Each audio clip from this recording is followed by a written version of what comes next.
안녕하세요. 오랜만에 인사드리는데요. 행복한 TV의 유토입니다. 오늘은 드디어 디바인 매트릭스 두 번째 시간 해보려고 해요. 마음이 작동하는 숨겨진 원리. 그렉 브레이든이 지었고요. 굿모닝 미디어에서 펼쳐낸 책이죠.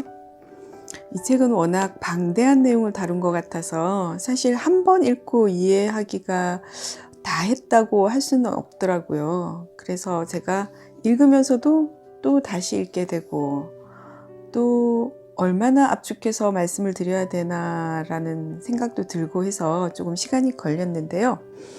지난 시간에 이어서 오늘은 디바인 매트릭스의 기원부터 해볼게요.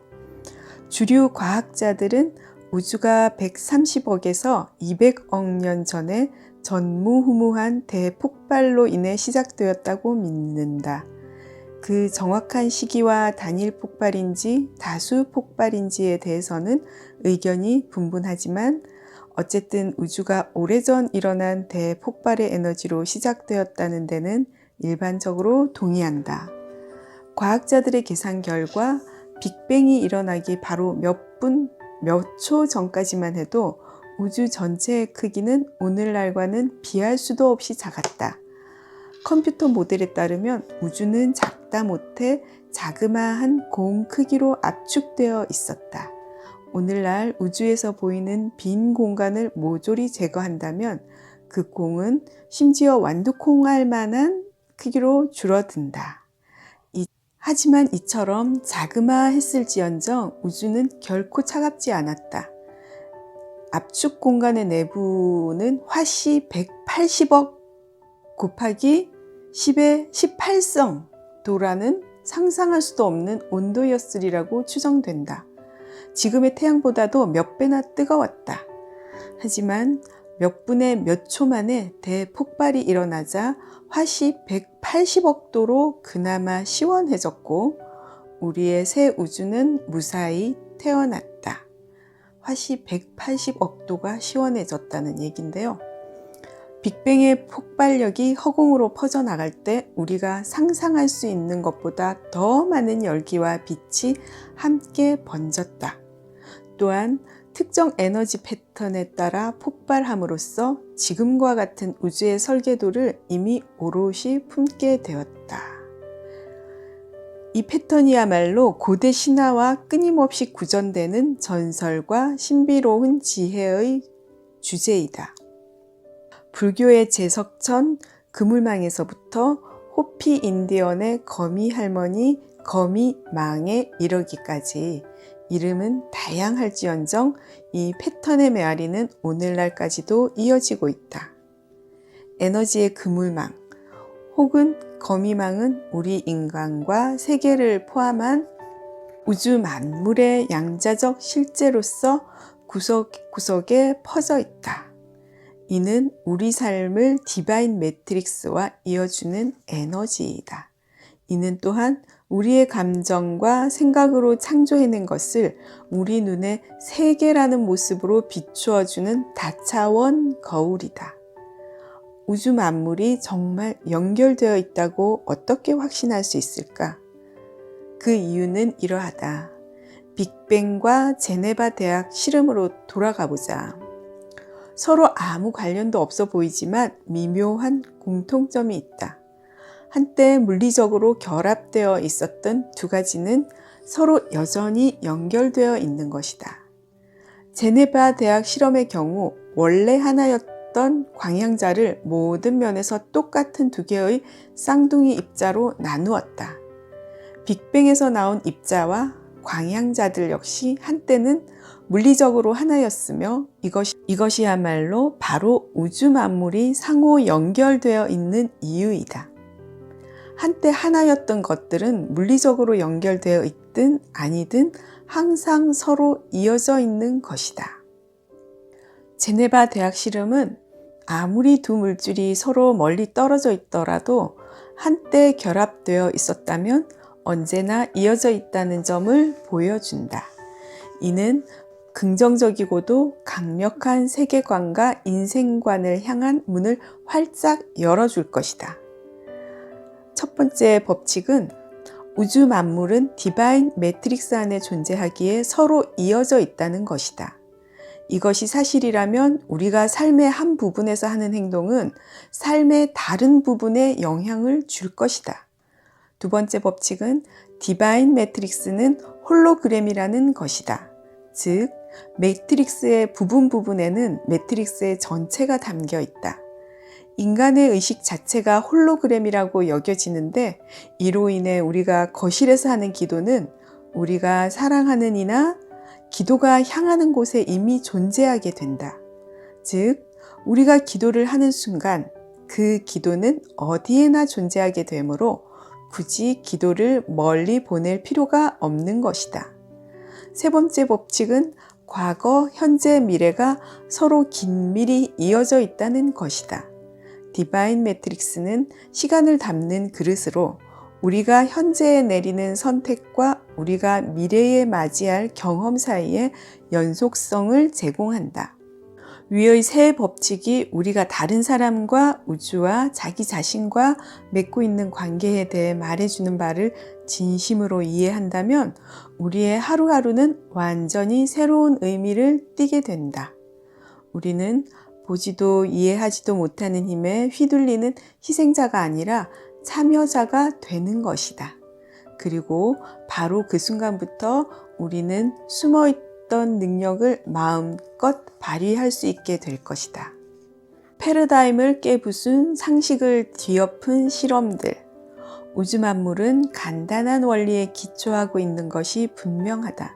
일단 발견하기만 하면 너무도 아름답고 매혹적인 그 원리를 보고 우리는 서로 말할 것이다. 이렇지 않고 달리 어떨 수 있겠는가? 물리학자 존 휠러. 바보가 되려면 두 가지 방법이 있다. 하나는 진실이 아닌 것을 믿는 것이다. 다른 하나는 진실을 믿기를 거부하는 것이다. 철학자 키아르케고르. 우리 인간이 오래전 완성된 우주를 그저 스쳐 지나가는 우주의 신참자에 불과하지만은 않다는 점을 보여주는 연구들이 계속 이어지고 있다. 실험 결과 우리 인간은 이미 존재하는 우주의 변화와 창조를 야기하는 것으로 밝혀졌다. 즉, 우리 인간은 우주를 형성하고 있는 바로 그 에너지이자 우리 스스로 창조하는 것을 경험하는 존재이다. 이는 우리가 의식이 있으며 의식은 우주를 이루고 있는 바로 그 물질과 같은 것으로 보이기 때문이다. 우주에서 우리 인간이 맡은 역할을 아직 완전히 알아내지는 못했지만 양자 물리학 실험들은 관찰자의 의식이 우주의 가장 기초적 입장에 직접적 영향을 준다는 사실을 명백히 입증했다. 그리고 이러한 의식의 원천은 바로 우리 자신이다. 새롭게 파악되고 있는 인간의 역할을 가장 간단하고도 명쾌하게 설명한 사람은 프린스턴 대학의 명예 교수이자 아인슈타인의 동료였던 존 휠러가 아닐까 싶다. 휠러는 연구 결과 우리가 의식 그 자체로 만들어진 세상에 살고 있을 수 있다는 견해를 갖게 되었다. 휠러는 이를 참여하는 우주라고 불렀다. 이에 따르면 그 어느 시간과 공간에도 관찰자가 없는 우주는 상상도 할 수 없다. 우주의 건축 재료 자체가 바로 관찰자이기 때문이다. 휠러는 양자 이론의 핵심을 설명하며 다음과 같이 말한다. 그 어떤 자연 현상도 관찰되기 전까지는 현상일 수 없다. 적어도 지난 100년 동안 우리에게는 디바인 매트릭스 혹은 에테르라고 불리는 존재를 알려줄 감지기를 개발할 능력이 충분히 있었다. 디바인 매트릭스를 찾아내는 것을 막은 가장 큰 방해물은 그 존재를 인정하기를 꺼렸던 주류 과학계라고 말하는 것이 보다 타당하다. 에너지의 근원적 힘은 우리가 만들어내고 경험하는 모든 것의 본질을 제공한다. 우리가 누구인가 하는 한없는 신비뿐만 아니라 우주 만물이 돌아가는 이치에 대한 오랜 의문을 풀어줄 열쇠를 쥐고 있는 것이다.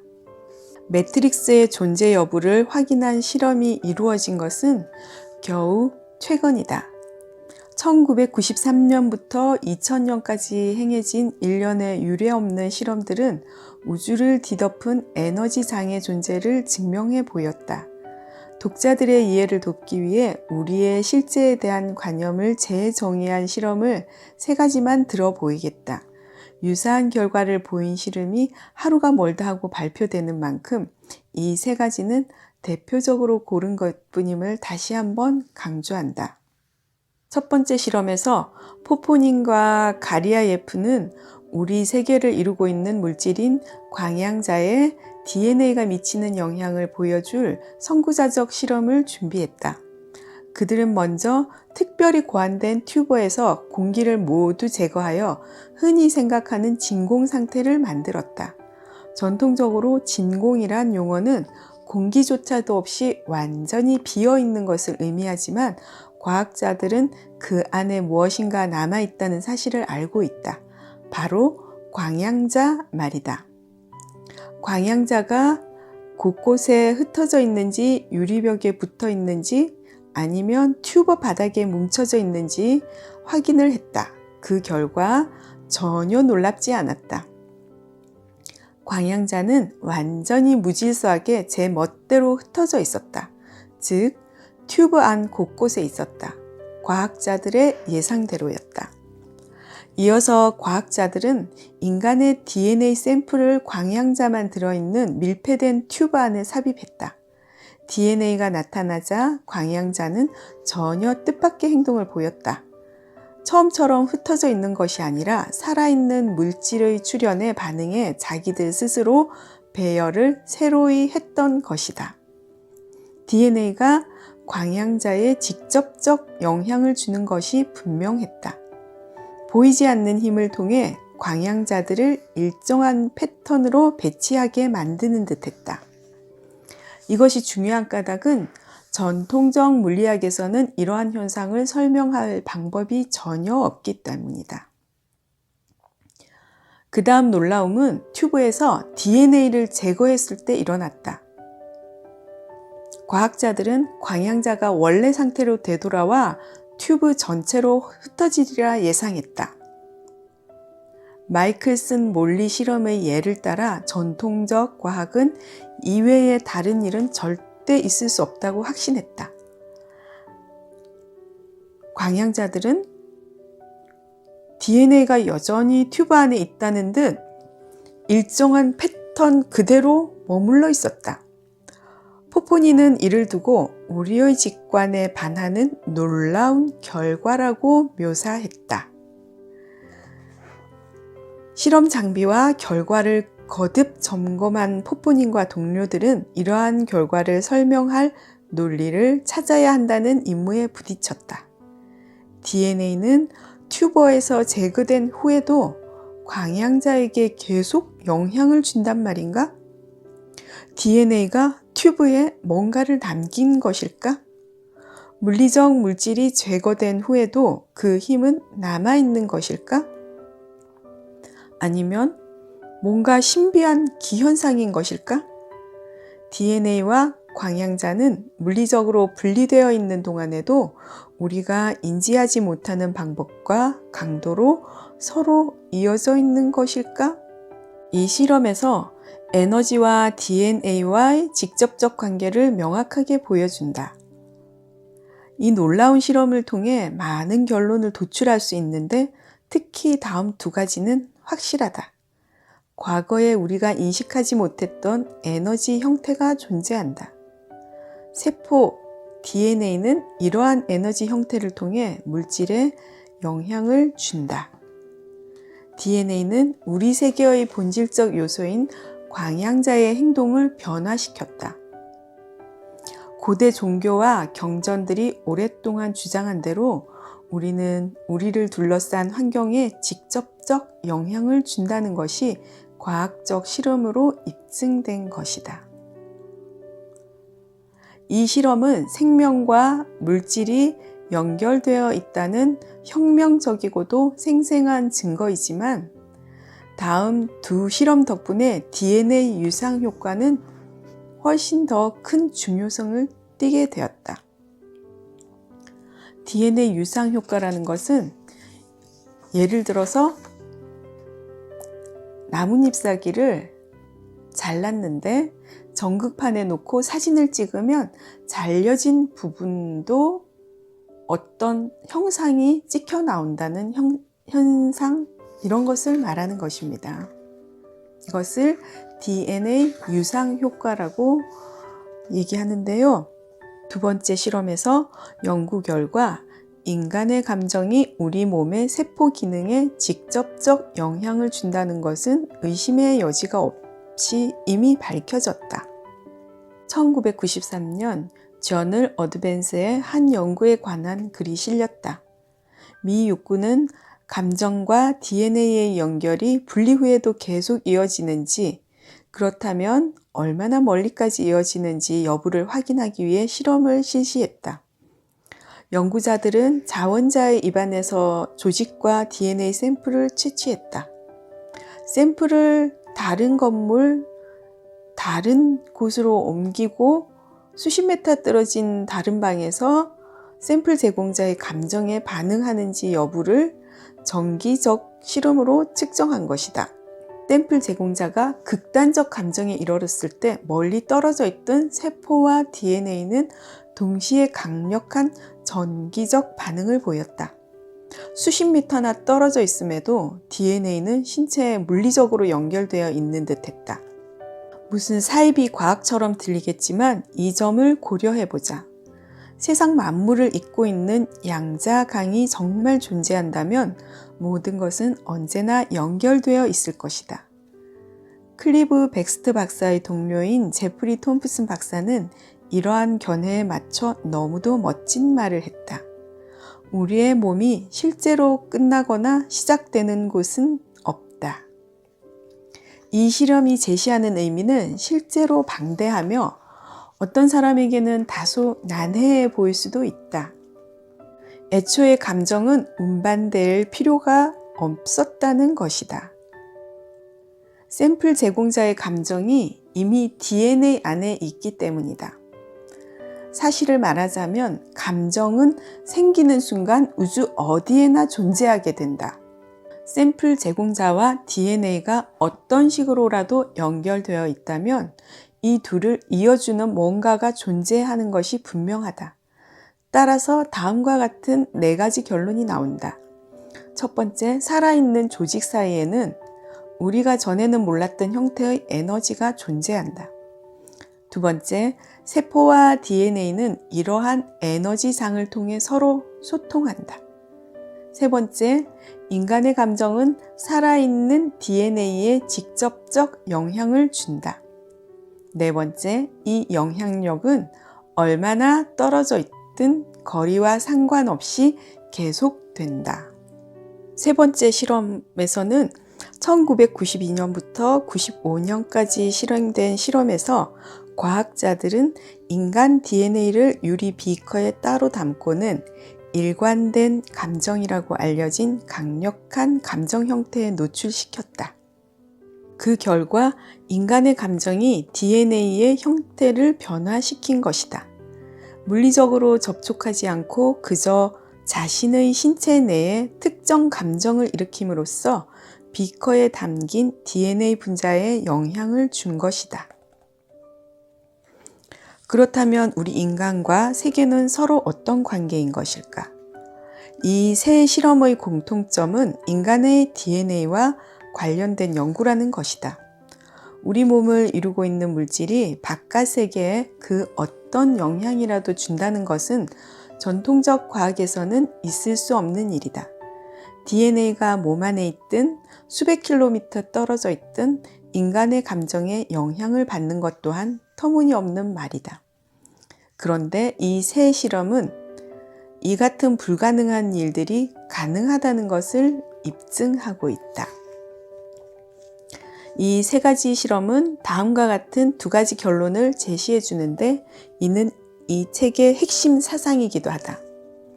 첫 번째, 저 밖에는 우주 만물을 서로 이어주는 에너지 장과 같은 무엇인가가 존재한다.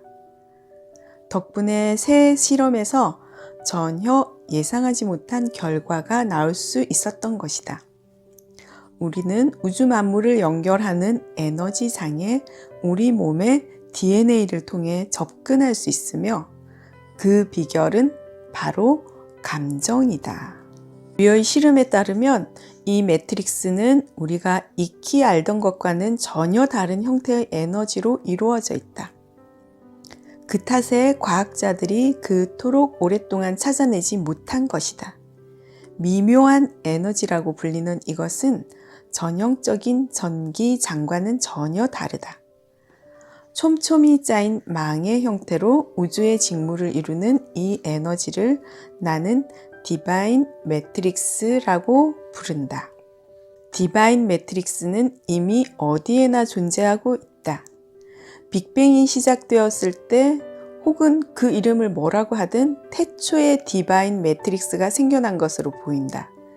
그 전에는 과연 무엇이 존재했는지는 그 누구도 알 수 없지만 어마어마한 에너지의 방출로 인해 우리 우주가 생겨났으며 그것이 바로 공간 자체를 만들어냈다고 물리학자들은 믿는다. 우리 삶에서 가장 큰 의미가 있는 디바인 매트릭스의 특징은 지성이 있는 것으로 보인다는 점이다. 즉, 에너지장은 인간의 감정에 반응한다. 고대에는 이러한 비밀스러운 힘을 우리 곁에 붙들어 두기 위해 최선을 다했다. 우리 선조들은 우주 만물을 잇는 에너지와 소통하는 법을 신전의 벽에 새기고 낡은 양피지에 쓰고 자신들의 삶 자체에 각인시켰다. 우리 몸을 치유하고 강렬한 꿈과 희망을 현실화시키는 법을 후손에게 전하고자 했던 것이다. 하지만 그러한 최초의 가르침이 기록되고 5,000년 가까이 지난 오늘에서야 과학의 언어는 세계와 우리 사이의 관계를 발견한 것이다. 디바인 매트릭스가 어디에 있는 것이 궁금하다면 공간이 있는 곳에는 어디에나 이 미묘한 에너지가 있다고 생각하라. 그래서 이것이 대체 무슨 의미가 있는데? 우리가 의식을 집중하는 행위는 곧 우주를 변화시키는 행위이다. 의식이 우주를 빚는다. 네빌이라고 알려진 바베이도스의 20세기 신비주의자는 꿈과 상상을 현실로 만드는 우리의 능력을 가장 잘 묘사한 사람이 아닐까 싶다. 그는 수많은 책과 강연에서 디바인 매트릭스의 다양한 가능성을 탐험하는 위대한 비결을 단순하면서도 직설적으로 설명했다.